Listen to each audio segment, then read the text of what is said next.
Hi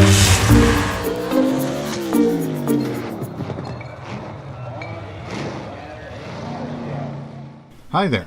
This video is a bit of an expansion on the story behind the name Brando for the RV. It highlights these two wonderful pets that we were lucky enough to share our lives with, and it goes something like this.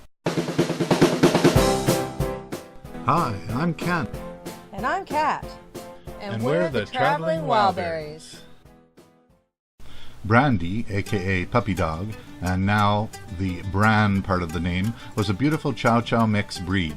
Yes, I said was, as she's sadly no longer with us. My brother had acquired her several years ago, and then when he passed away, there was only two possible places for Brandy to find a home.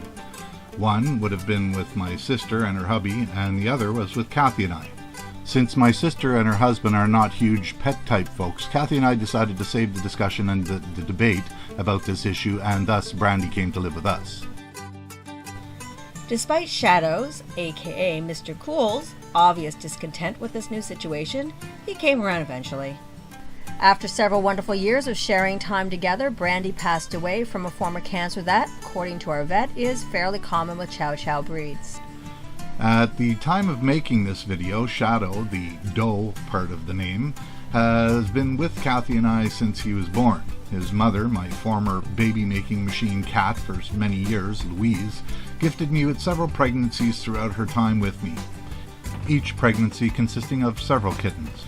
Her last pregnancy gave rise to a small litter, by her standards, of only two cute little kittens, whom I later aptly named Shadow and Blitz. Blitz sadly passed away of bowel cancer in 2012. Which left us with just Brandy and Shadow. According to what I've read about calculating cat years, Shadow is now approaching approximately the equivalent of 85 human years old. In the last few years, he has been having trouble jumping up onto his favorite perch in the window, and also having trouble jumping up onto the family bed, which he has shared with us over the years. Ken jokes that we will need to get him a walker soon, or even perhaps a hip replacement. His inability to get up onto the bed meant that he would meow incessantly until one of us, usually me, would literally pick him up and put him onto the bed. This went on for a while, with him also having difficulty jumping down off the bed as well, and guess who got up to do that too? As for his window spot, he gave up on that entirely. It saddened us that he was no longer able to sit in his window spot, but the defining moment came one night after being awakened several times to help him up onto the bed. I decided it was time that we should try and figure a way out that he would get up onto the bed on his own. So I came up with this ramp idea for both the bed and his perch in the living room. I later added this outdoor condo as part of the mix, which he seemed to really enjoy since it gave him the sense that he was outdoors even though he was now an indoor cat. Yes, it took up a good chunk of the walkway at the foot of our bed in our tiny bedroom.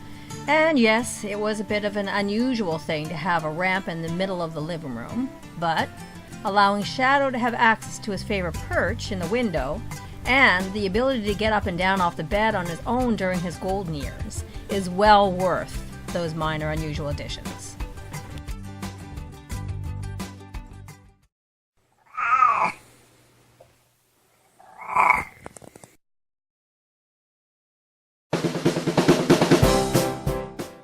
So there you have it, the name Brando. Remember to click the thumbs up if you like it, and don't forget to subscribe. Thanks for watching.